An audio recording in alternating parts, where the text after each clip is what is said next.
Mark 12, starting in verse 13. And they sent to him some of the Pharisees and some of the Herodians to entrap him in his talk. And they came and said to him, Teacher, we know that you are true and care for no man, for you do not regard the position of men, but truly teach the way of God. Is it lawful to pay taxes to Caesar or not? Should we pay them or should we not? But knowing their hypocrisy, he said to them, Why put me to the test? Bring me a coin and let me look at it. And they brought one. And he said to them, Whose likeness and inscription is this? They said to him, Caesar's. Jesus said to them, Render to Caesar the things that are Caesar's, and to God the things that are God's. And they were amazed at him. This is the word of the Lord. I had a friend years ago who was a member, and we'll leave names out to protect the innocent, right? But we'll say that he was a member of a minor political party. You may figure out which one at some point. But in any case, he had on his wall in his apartment, he had a poster of this guy running for president, and I had never heard of him. And that kind of piqued my interest. It was enormous. This guy's head, and I didn't even recognize him. And I asked if this was a joke. He said, no, that's his guy, his man for president. And I said, well, okay. I'm not a really partisan kind of guy, and I think one of the glories of democracy is that you get to hear all kinds of opinions. And so I told him, I said, you have 5 minutes, and I want you to sell me your candidate. You have 5 minutes, and I want you to tell me why I should vote for this man, even though I've never heard of him. Why should I vote for this man? And he gave me this 5-minute speech, and it was well rehearsed because he was a member of the committee, the local committee for the party. And some of it sounded really good, and some of it was a little more dicey. I wasn't convinced by the argument that the 16th Amendment to the Constitution had been illegally ratified. Long story. Anyway, but all in all, I thought, okay, I understand where you're coming from. I may not really agree with it, but there you go. And I said, now, out of curiosity, and this guy has really big head on your wall, have you met him? It's a small party. You'd think maybe he's met him. And he said, no, but he had heard him speak once. I said, oh, so he was at your convention. And he said, well, yeah, by video link. I thought, he didn't show up to his own convention? Why by video link? He said, oh, he can't enter the United States. He said, he lives in Grand Cayman. I said, well, what do you mean he can't enter the United States? He said, oh, no, they'd pick him up at the airport. I said, what? They hadn't paid his income taxes in 25 years. He believed that the income tax was unconstitutional, and so he didn't pay it. To his credit, at least he was consistent in his position. But he couldn't enter the United States. It made me wonder how he was, if you actually by some miracle got elected, what do you do?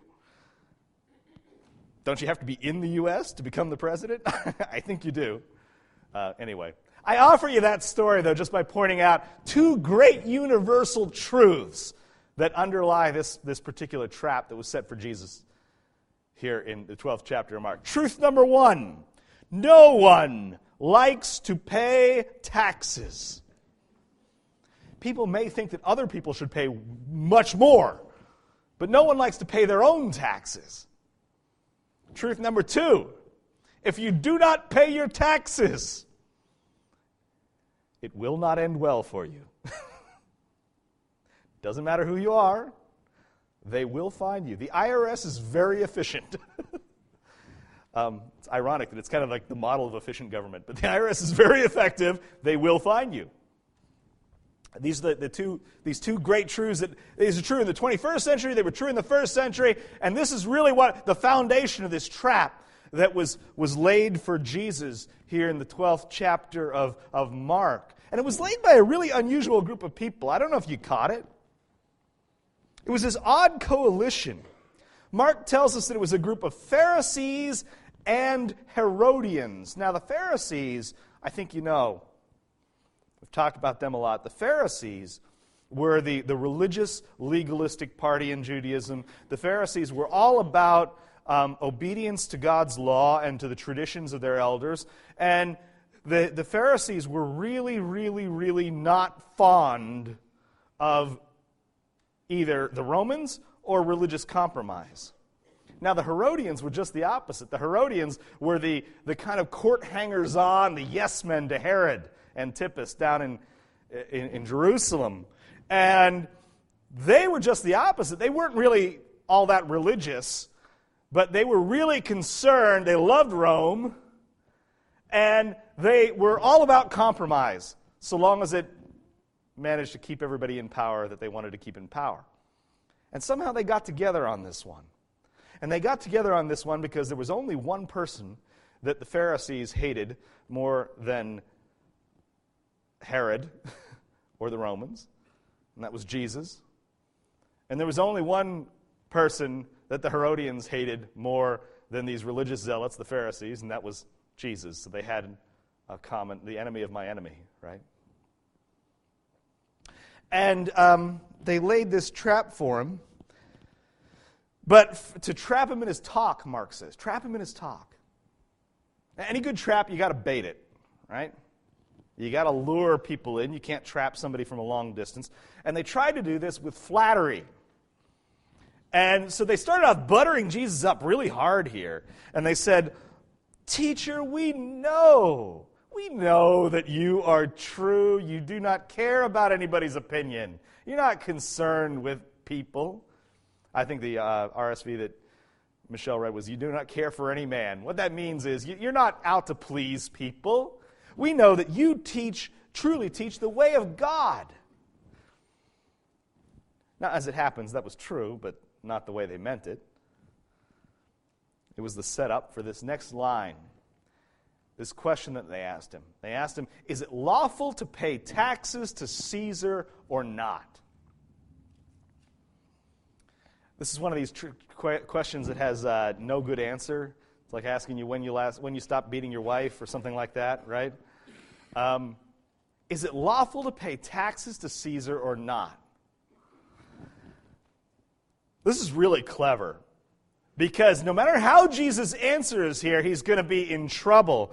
To understand why, you got to know that the tax that he's talking about here, the word that Mark uses to describe, it's census. And census is a really literal version of the Latin census. And you remember, it was a census. The Romans never liked to count heads. They liked to count heads with money. And you remember, it was one of these censuses that brought Mary and Joseph to Bethlehem. That's why Jesus was born in Bethlehem and not in Nazareth, because Caesar Augustus declared that all the world should be taxed, right? To take this census. And the idea was that they count the number of people in your town, and every person has to pay a set amount of money. In this case, it was usually 1 denarius, 1 silver coin, like 1 day's wages for a day laborer. And this was not popular. Not just because it was a tax. This was a really unpopular tax. Partly because, for religious reasons, to pay the Roman tax, you had to use Roman coins. The Romans did not want your chickens. I don't think the IRS wants your chickens. I'm not sure. Maybe you could pay tax in chickens. In any case, you couldn't do it to the Romans. They wanted coins. They wanted silver denarii. And these coins were really offensive to religious Jews, because they had on them a picture and an inscription. The picture itself was a problem, incidentally, because of the second commandment. You shall not make for yourself, right, any image, any graven image. That's a graven image, sorry. And they looked at it and they said, graven image, can't use it, idolatry. That was one problem. And the other problem was actually what it said. It was a picture of Tiberius Caesar, and it had a little inscription around it. And if you're really interested, I did look it up. And it said, Kaiser Divi Augusti Filius Augustus. Yeah, I know. Can you believe it? It said, sorry, Michelle. For the benefit of the uneducated, sorry. It said, Tiberius Caesar, son of the god Augustus. Now, you want to make a religious Jew mad, that's a good way. You tell him he has to use this coin that he thinks is idolatrous to begin with. Jewish coins had no pictures of people on them. Mostly they just had a menorah and some words around it. You're telling him he has to use this picture of a coin with a picture of a man who incidentally went around telling people he was a god, and an inscription on it saying that he was the son of a god. And they're not going to like that. So that was the religious reason. There was also a really practical reason. This was a perfectly flat tax, meaning that every single individual paid the same amount. And like I said, it was 1 day's wages for a manual laborer. So, I mean, modern terms, think of it like, maybe $75, $100. And put it this way, if I go around and I say to the CEO of General Motors, I need $500 from you right now, he probably can pull that out of his pocket.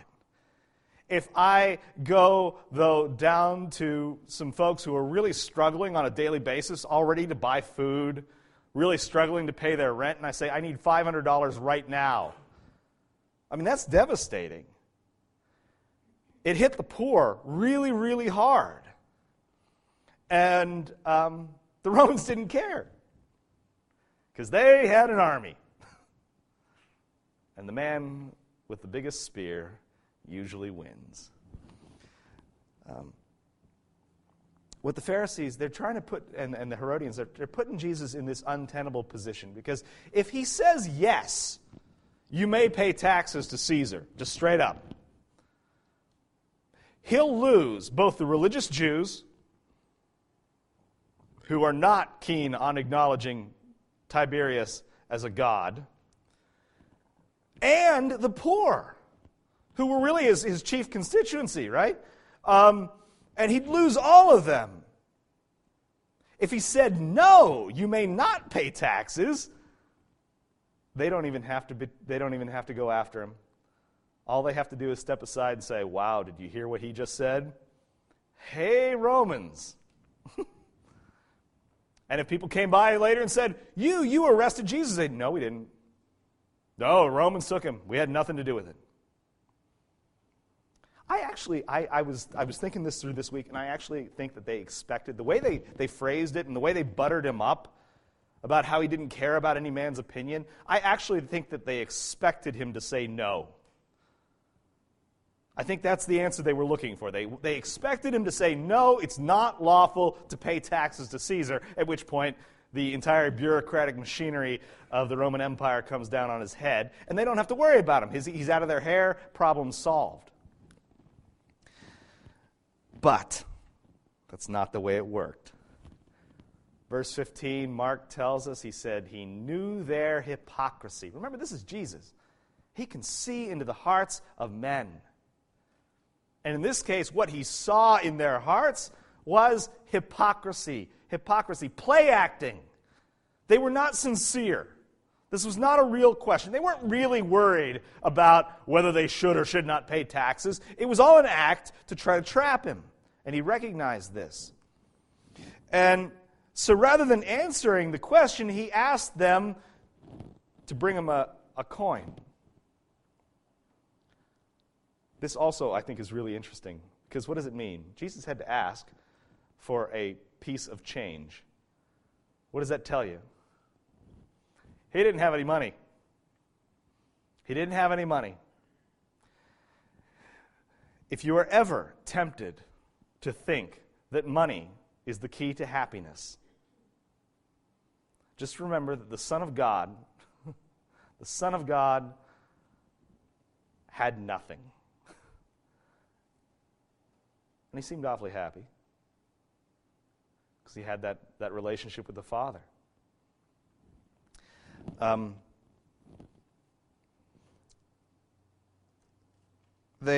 He asked his inquisitors a question here. He said, "Whose likeness and inscription is this on the coin?" And the conversation was not going the way they wanted. I don't know if you've ever had a conversation with like a salesperson or something like that, where they have like a script and they ask you a question and they expect you to say something or other, and they have a follow-up question prepared. And if you've ever, I have accidentally, I didn't mean to mess with people, but I have, where I gave them an answer that they had no follow-up question for, and they're flipping through the pages trying to figure out what do you say next, and they got nothing. Well, this is kind of the, they wanted a yes or a no, and they had answers ready for either a yes or no, and Jesus didn't say yes or no. He asked them a question. And so you get the impression they really did not want to answer this. But they didn't have a choice. It was obvious. And so they hemmed and hawed and shuffled their feet and stared at the floor. And finally they said, yeah, it's Caesar. Caesar's picture, Caesar's inscription on it. And so Jesus replies here without a hint of triumph, render to Caesar the things that are Caesar's, and to God the things that are God's.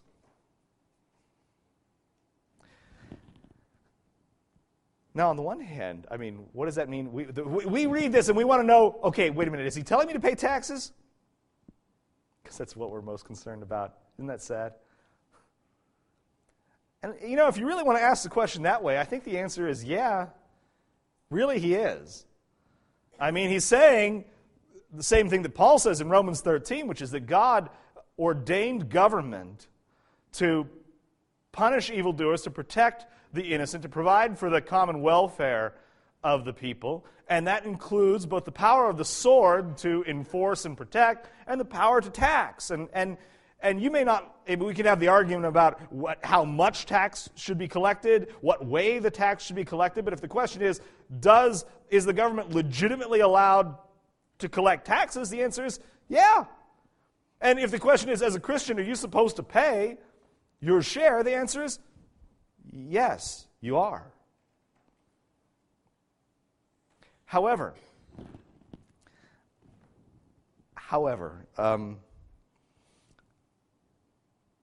this is not exactly a ringing endorsement of Rome or of Roman taxes. Listen to what Jesus actually says. And there's a little bit of a translation issue here. The word give to Caesar or render to Caesar, it could probably be better translated as repay to Caesar. And what Jesus is saying to these people is, okay, look, that coin has Caesar's name on it. It has Caesar's picture on it. This is what Caesar cares about. So you give it to him. Caesar wants that. Give it back to him. Let him have it. What do you need it for? God will provide. God will provide. Instead, you make sure that you give God what actually belongs to him. And that was the trick, wasn't it? That was the whole problem. The problem that these Pharisees and these Herodians had was not whether to pay taxes or not. The problem that they had was that they were not giving to God what was God's. They were not giving to God what belonged to him. Yeah, that coin, I mentioned it to the kids, that coin has Caesar's picture on it, that coin has Caesar's name on it, you give it back to him. But you, Jesus is saying, you bear the likeness and the image of your heavenly Father. You bear the likeness of the one who made you, and you bear the name. You bear my name. You give back to him what belongs to him.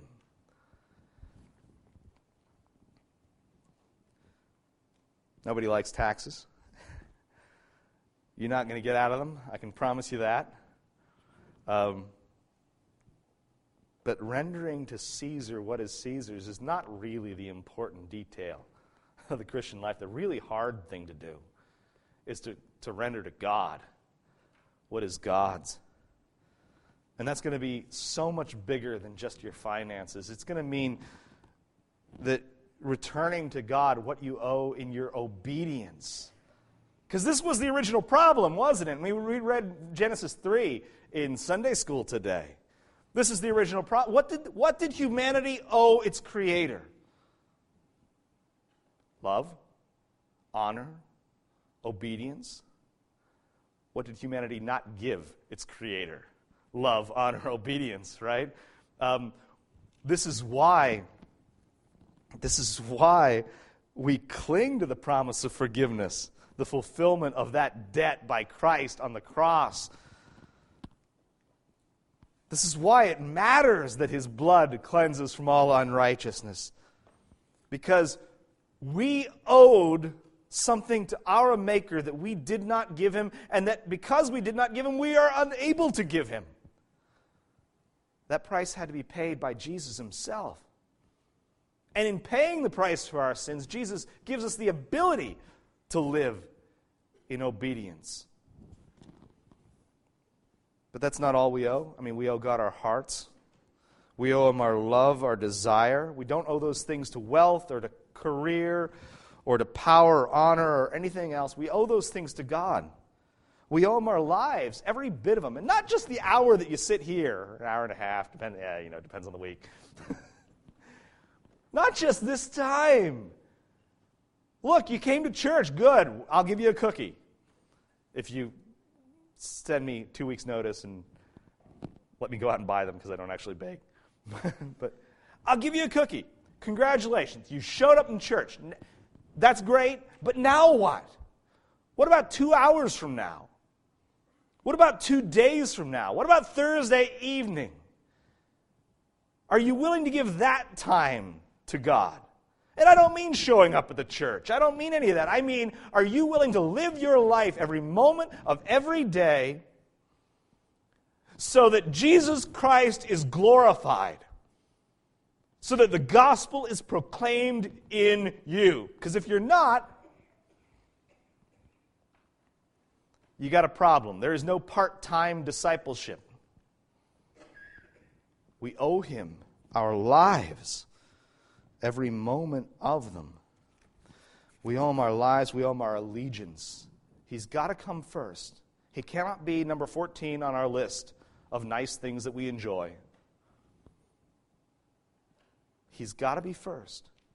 Jesus himself says that anyone who loves father or mother or son or daughter, brother or sister more than him is not worthy of him.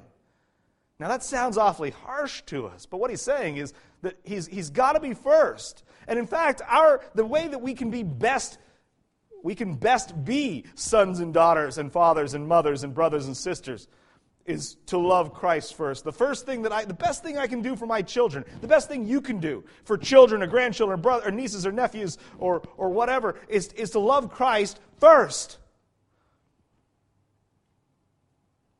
We owe him our allegiance. And remember, God set everything aside for you. And he's not asking you to do something he hasn't done. He gave you his Son. Christ laid down the glories of heaven. He took on your flesh, your weaknesses, was obedient even to the cross. For you he died. For you he rose again in glory. Remember that. And render to Caesar the things that are Caesar's. But don't forget to give to God what is rightfully his. Amen.